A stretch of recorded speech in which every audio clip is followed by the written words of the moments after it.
आवता होलिया में घर सजना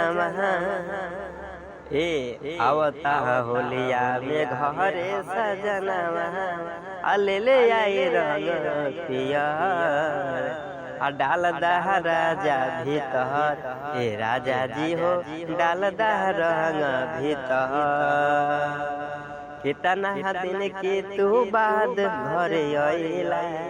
होली हमसे खेला और मौका उठावा।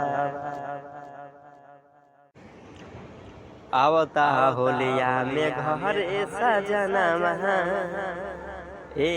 आवता होलिया में घर सजना ले आई रंग पियर डाल दह राजा भीतर राजा जी हो डाल दह रंग भीतर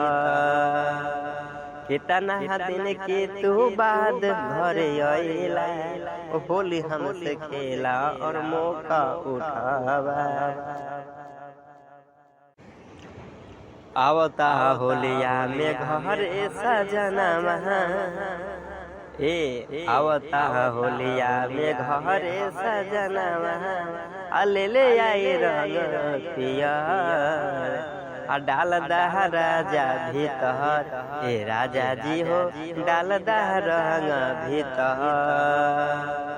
कितना दिन के तू बाद घर अइला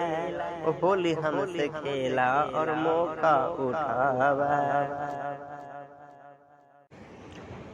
आवता होलिया में घर सजना आवता होलिया में घर सजना ले आई रंग